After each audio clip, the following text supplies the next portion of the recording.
Hey everybody, welcome back to Fleetyards Mission Briefings. I am Captain Foley. And I'm Connor Cockings. Hello everybody, welcome back.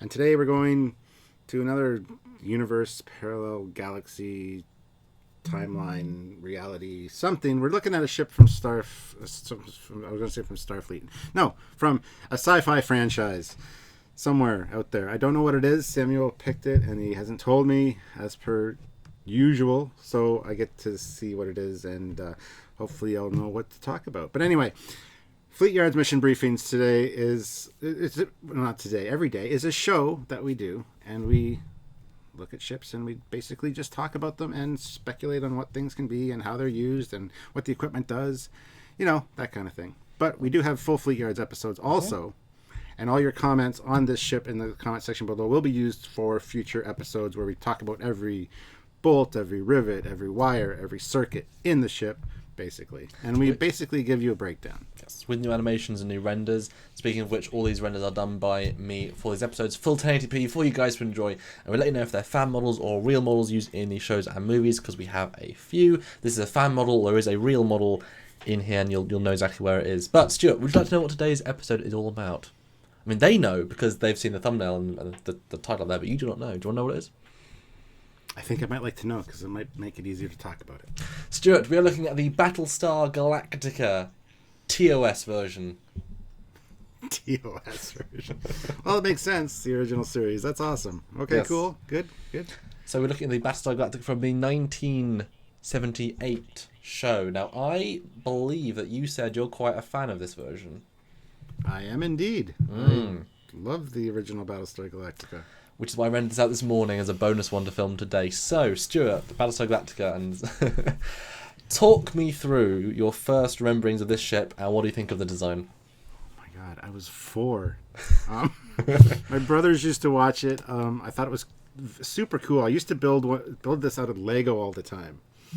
And it was cool because I got little pieces of tin foil and stuff from like candy wrappings, and I would put them on the little Lego ship because there's got a tact and it had fire on it, so it was all So yeah, it's a great ship. I think it's very practical the way it's designed with the launch bays and the landing decks and all that.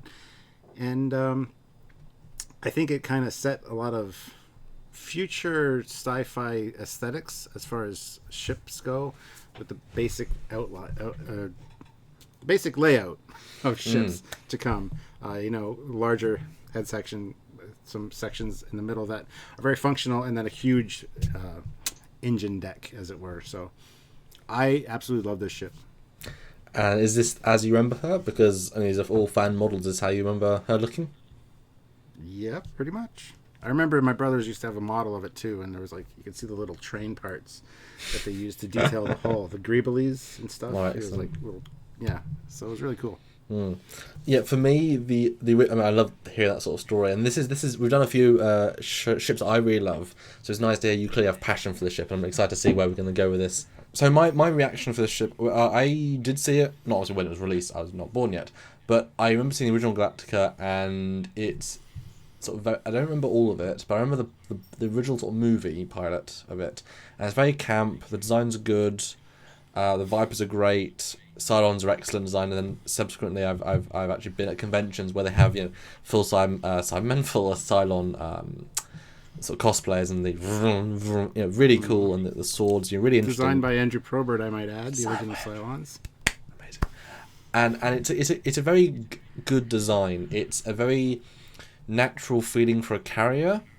I do think a lot of the lines are a bit hard edges, it doesn't, I don't know what aesthetic it's trying to link to. It doesn't feel like a natural progression of what we would do, because it's kind of like a snow shovel front. It goes down really at a hard angle. The engine pod makes a lot of sense, and the two side bits, I don't know, it sort of works for me, but at the same time it doesn't. The shapes are sort of a bit strange and a bit. I would love to have seen this at the time. If they had a full movie budget, like a Star Wars. Take this shape, but give the same ILM team, Imperial Star Destroyer, same team, same design. That would have been gold, So this is obviously a TV version. but I mean, obviously, I'm sort of biased. I like the newer one as well, so I see the shape as being iconic, but not necessarily this variant or this version. And obviously, I disagree.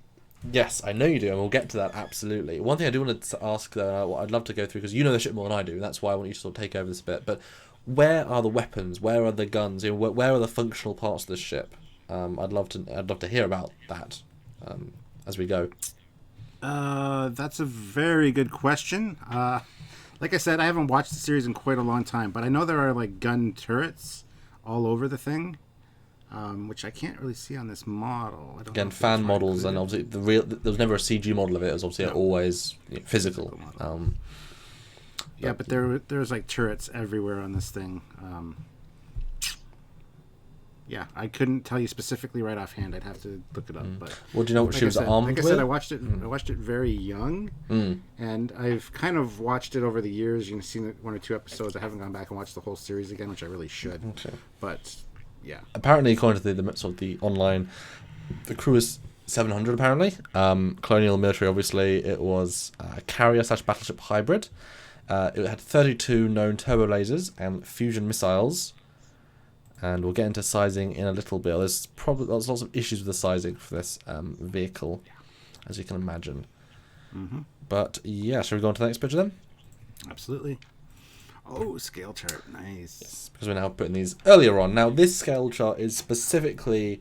There are multiple scales for this ship, potential ones. This is specifically based off one that one of the VFX guys that worked on the original show, he said that was all about his scale based on the model. So this is his version. This is like 1.4 kilometers, you know. I think that's roughly what it was. So that's his scale, but again, it's not a detailed show in terms of what's what. So what's your take on this then? I don't buy it. 1.4 kilometers, yeah. I Okay. don't buy it. It's too big. Okay. Like I never ever imagined Battlestar being that big.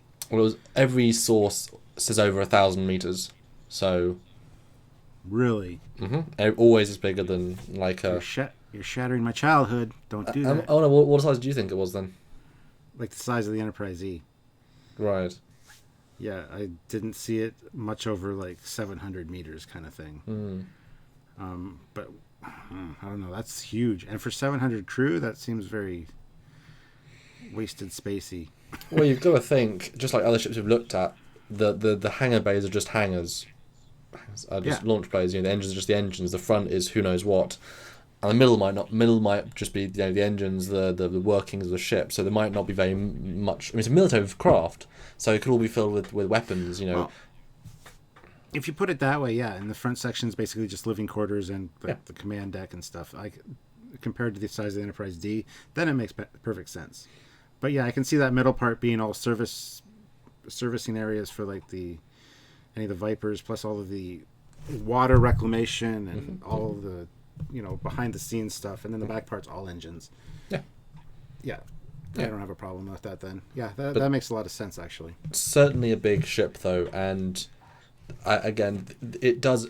We've said this before, and I always use the three ships as an example, but it does show you that Star Trek is a very compact, advanced thing, and it's great to look at scales within Star Trek, but they're trying to be small, trying to be compact, they're trying to be low crews, they're trying to be neatly spaced, and then suddenly you get something like this.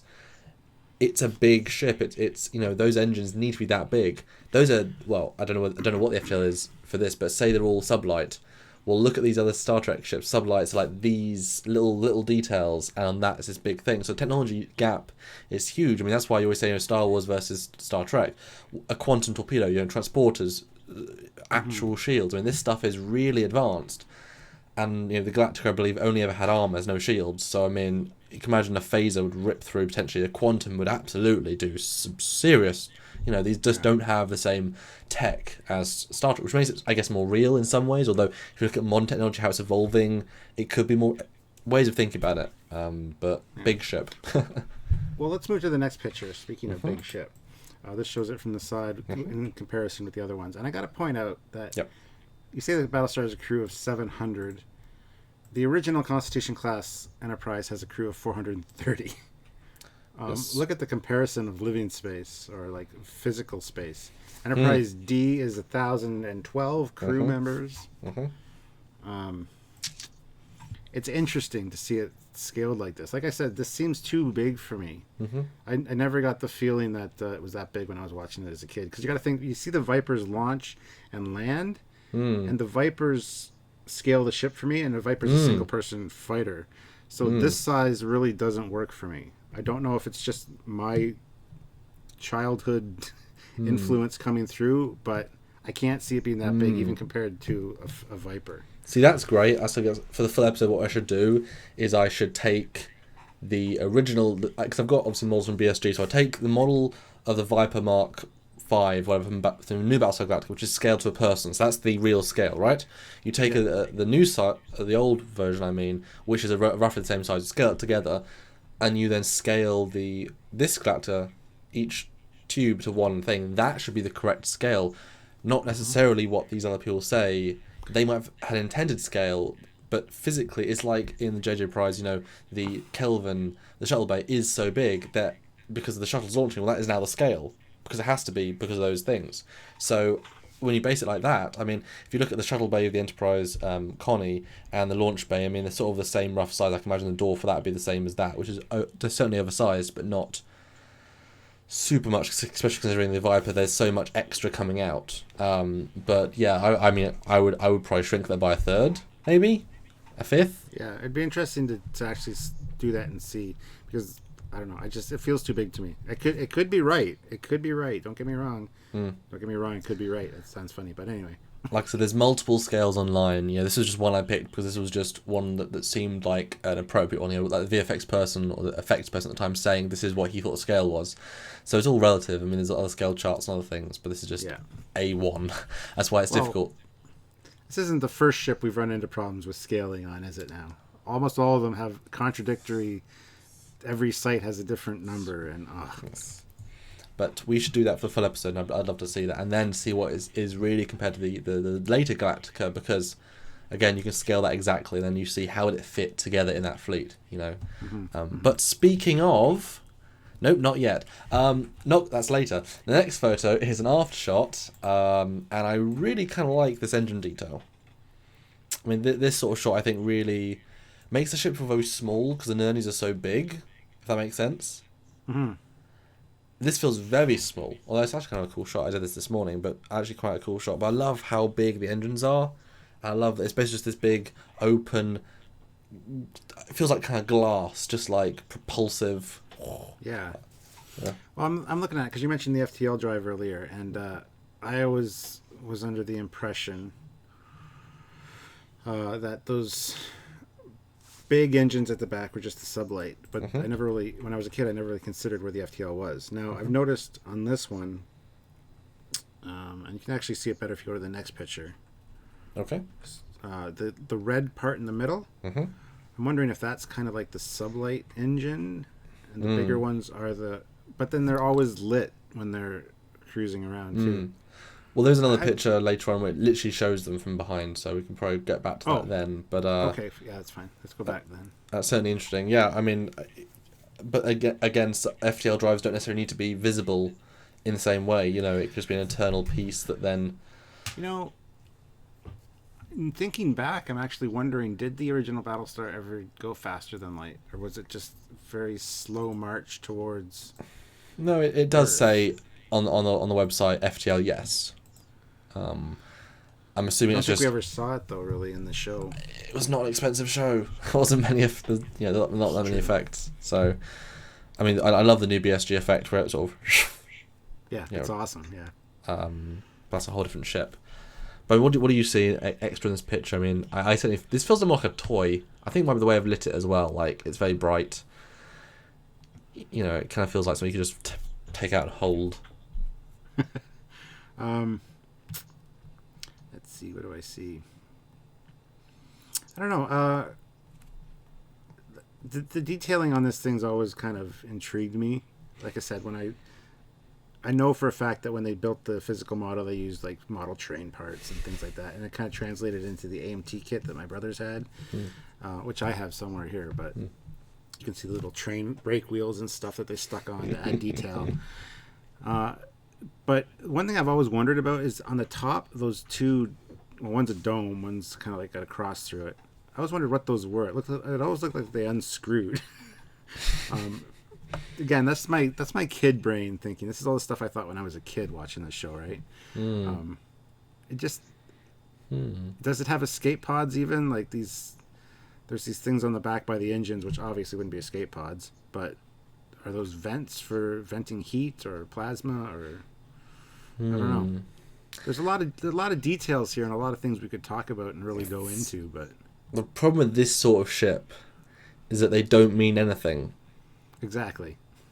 They don't until we say they do. And even we're not authorities, so. Yes. So it's really difficult to talk about this sort of ship, but beyond just the what could this be? And I think it's definitely worth talking about because again, if we're taking this as a functional universe, all these pieces have to exist in why and how. Well, one thing I just noticed zooming in on the rear part, you can actually see some of the turrets, the laser turbo lasers on the back above the engines, above the white parts. If you zoom in, you can see the little turrets there. So there's some. I thought there was a lot more along the spine, though, on the back. You just might not have added them. I mean, this is all variable when it's a fan model. And the next shot, we got a shot from underneath. And here you see like 4 round, well, 2 large cylinders and then 2 smaller ones in the middle. That could be a totally separate propulsion system right there. That could be. That's interesting. FTL. They look like Yakult yogurt cups. The little drinks, the back to look like drinks, like all the things milk come in. This is interesting. Huh. Yeah. I was going to say that they look like almost CO2 cylinders that you get for little pellet guns. Same kind of look. Yeah. That's probably what they used on the model. I don't know. But that's interesting because what do you think they are then?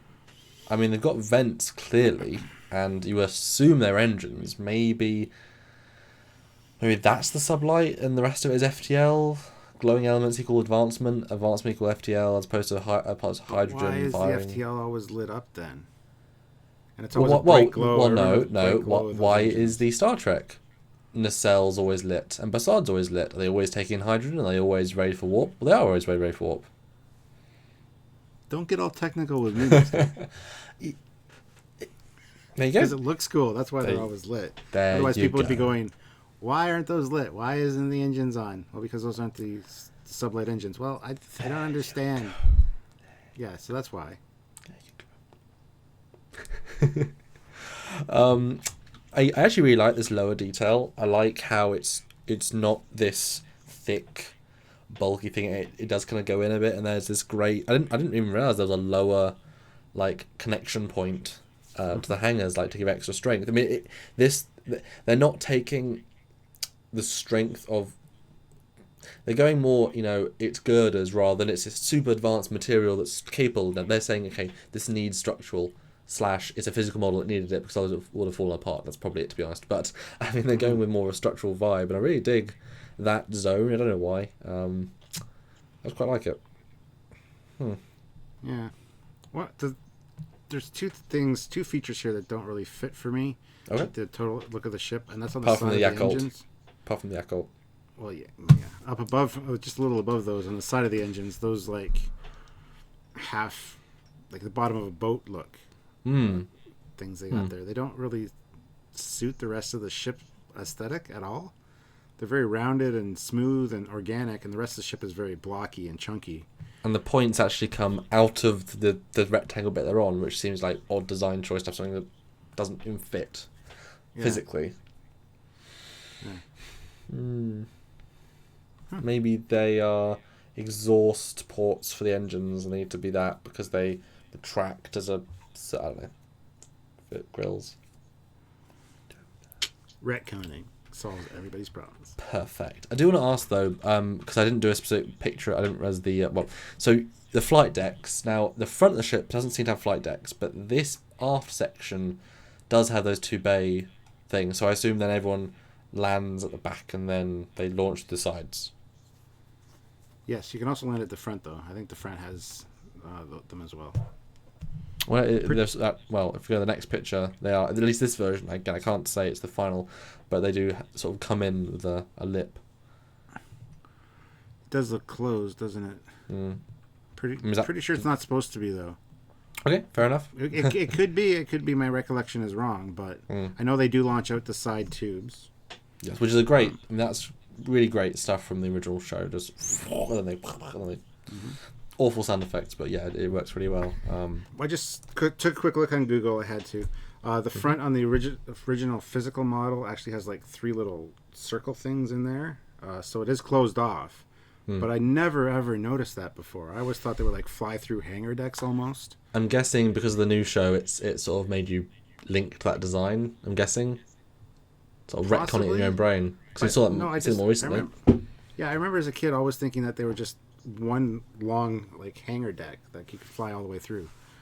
Hey, it was standard def. It was really bad standard def when you were young, so it's fine. I'm gonna go upstairs this afternoon, and while I'm cleaning, I'm gonna watch Battlestar Galactica. And I'm going to look for it. And you should. We're bringing back your passion. Let's talk about the front of this ship, though. There's obviously that cannon, which is cool. Very. Now, do you think those grills are missile launchers? Ford missile launchers? It would make sense, but at the same time, looking at the way they're detailed, I would think not. Okay. They don't look functional. They just look like... But yeah, I think to put missile launchers in there would be absolutely the best idea. Yeah, I mean Pegasus has. I think Galactica has them as well. So it's a very natural place. I haven't watched all of the new Battlestar Galactica. I know, shame on me. I need to watch more. Speaking of, if you go to the next picture. Oh, nice segue, Stuart, without even knowing. Awesome. He does so many great accents, doesn't he? So this is the actual Galactica Season 1 model from BSG. I have to do some tweaks to get the lighting right, though. But this, I thought, was worth doing. Comparing, they're not to scale because they are different sizes. I just wanted... they're literally to the same pixel where they should be. So this is proportionately how they're designed differently. Tell me what you think, Stuart. Because I don't know if you've ever seen them literally this clear, difference-wise. The new one's ugly. Oh, the new one is ribbed. The new one is ribbed for her pleasure, and I don't like it. I like my old TOS style BSG. He always loves TOS, doesn't he, guys? He's a TOS fanboy through and through. Well, I grew up with the stuff, so it's got a nostalgic feel for me. I've known it my whole life in my subconscious, so of course I like it. The new one looks cool, don't get me wrong, and it's a better reimagining than some other people did with some other franchises that we won't get into. It's a better take on it for sure. But I still think my original one it's mine now because I did it apparently. It's the perfect one. See, it's funny when you look at it in the show, properly lit. There's not properly lit. The light rig's better. It does look better than this, and the colors are different. When you look at this, that ribbing is really apparent. I mean, it's really not what I remembered it looking like. Pegasus is much smoother, much more I can think of it as looking. I'm guessing that's for armor, like double cross girders mean that they keep the structure more together. That'd be my guess. And it does give it a hell of a lot of texture. Yeah, the one thing I do like about the new BSG is that the pods retract in. I think that's a cool feature. I still think the looks of the original one are better, but am I just mistaken, or did the Pegasus in the new one have the 3 support struts for the... What they've said is that Pegasus is a spiritual successor to this version. They made it as closer. So the color palette's closer, the engines and basically... Yeah. But that's not the comparison today, though, so that'll be a future episode where we compare the whole range. One thing I actually noticed, and again, the real model helps a bit, if you look at the back of my Galactica, let's say mine and yours, they've actually got those 3, detailing, they've got that very, very reminiscent detailing of the pipes that the old one has. That's a lovely little callback that I hadn't thought of. It was a nice add-in to really a visual cue to subconsciously say this is the same ship. I love when they do that kind of stuff. I think this might be a specific version because I do remember the Galactica having a circle at the top similar to the other one, which has the name of it. So I think this might be either an earlier version or whatnot. But it's from a correct source, so maybe it's the pilot version. I can't remember, but at least shape-wise. But it's interesting to see how they've redistributed the sizings. And it's far more organic. I mean, it's really interesting how the shapes have suddenly become smooth and well, not smooth because of grilling, but very different and bulkier, but also smaller, and also it's a very interesting reinvention, and everything's placed differently. But I think it's much more symmetrical. The original version is all wonky donkey. It's all everywhere. Not even if you look at the arms, there's a huge space between the last two and none between the first two. Why? There's probably no reason. It's very all over the place. The new version, it's perfectly symmetrical, and even the shapes have symmetry in themselves. You know, the aft has the curves, and the links the curves there, but then, you know, everything links together. It's really interesting. Yeah, it feels more like a fleet ship, whereas your one feels more like a unique ship. If that makes sense. Yeah, I can see that. Yeah. I still like mine better. Next picture. It's a picture from the very front, and you get to see the bridge there, that center section on the top there. With the lights, with the windows, I assume? Okay. Yep, that's where the bridge is, the command center. Hell of a long walk to the anything else. Is there a turbo lift system? Is there cars? I mean, how do you get around on Galactica, do you remember? I believe there's elevators or whatever. Okay. And I seem to recall there being like little things you can drive around too. Cool. Wow, I really need to go back and watch Battlestar Galactica. I remember Starbuck and Apollo and Boxy. Everyone's favourite Boxy. Next picture. So this is a side detail that's cut out the hull. Now, when I looked at this, it wasn't originally in the pictures, but I thought I'd render it. When I look at this, I'm assuming that rectangle there is a side cannon, just like the Akira has. That's my assumption. A weapon. To give that side ability to attack as well. What do you think? Yeah, What? Makes perfect sense. Absolutely. Not much else to say. It's an extra cool little cutout feature that adds, it takes away from the smoothness of the side, but it adds some detail and some places for light to hit. Things that really make a model pop. Greeblies. Nice. Next picture is a shot from the back, and here we've got the engines. Okay, so in Star Trek, impulse engines are red, so we can assume perhaps that the middle part there is the sublight drive. We've done this before with other ships on this show. Usually the big engines turn out to be the sublight drives, and the little ones turn out to be the one that creates the anomalies that makes it go faster than light. But we've also got those things on the bottom,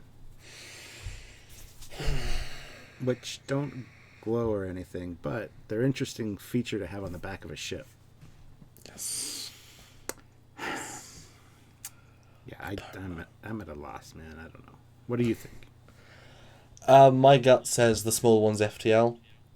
Because the small one's not always lit, as I recall. Which would make sense.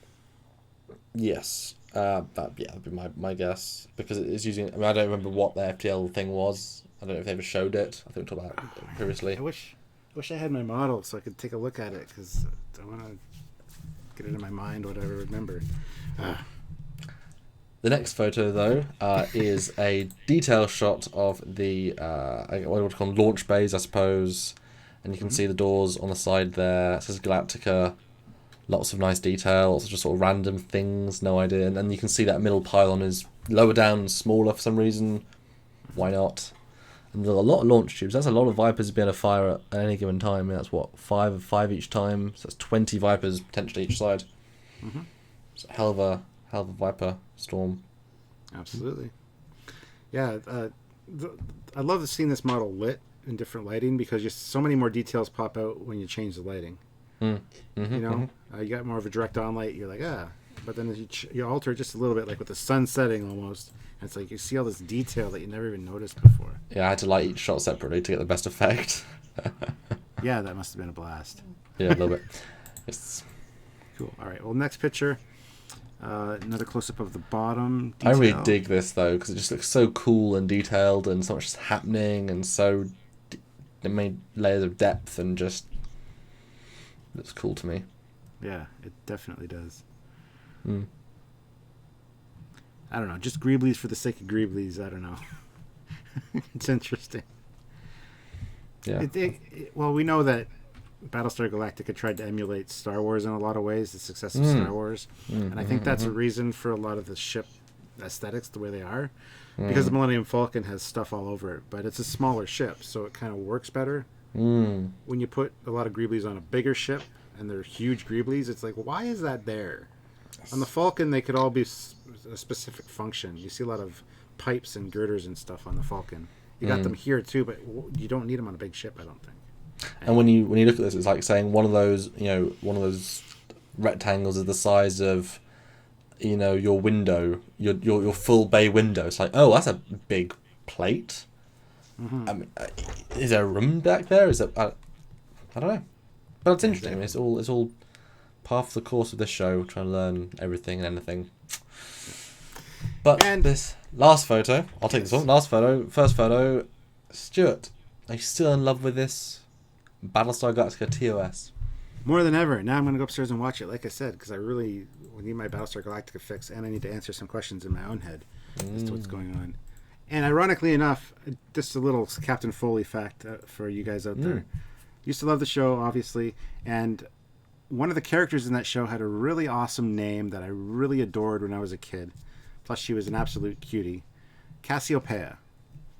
And I always said, that's a nice name, I'm going to name my kid that. My youngest daughter's name is Cassiopeia, and it's all because of Battlestar Galactica, guys. So this ship right here is the reason your daughter exists. Not why she exists, but the reason her name is what it is. There's other reasons why she exists. Closing thoughts on Battlestar Galactica. Sure. Amazing ship. I still prefer it to the new one. The new one's cool, don't get me wrong. It's a great reimagining of it, and I really appreciate it. But what about the one where it's at? What about Pegasus or this? Pegasus? I would take Pegasus over this, probably. Okay. So there you go. I redeemed myself in Samuel's eyes there. Such a good design. Still, I would take this over the new BSG any day. So, okay. Yeah, it's my final thought. My closing thoughts, it started it all, and I'll get another BSG, which seems strange to me because the other one was so amazing. I mean, just do more movies with them guys. But anyway, hey, yeah, great show, great ship, set a trend like you said, and I'm looking forward to a full episode, to see it in motion, to see how it feels in CG, because we never really saw it in CG because it was pre-CG, so it'd be interesting, yeah. So I think that's it for this episode, guys. As always, like the video, subscribe to the channel. Lots more Fleetyards mission briefings to come every week, and then full episodes down the road where we get to look at all the nuts and bolts of these ships and really get into details. So, and they'll have great new animations and renders from Samuel. And yeah, so head on over to our Patreon page and donate what you can, because that'll really help us out. And I think that's it. Anything else? No, just to say bye to our lovely audience. Lovely audience. Anyway, I'm Captain Foley. And Connor Cockins. And until next time on Fleetyards Mission Briefings, we will see you later. Bye, guys. Bye, guys.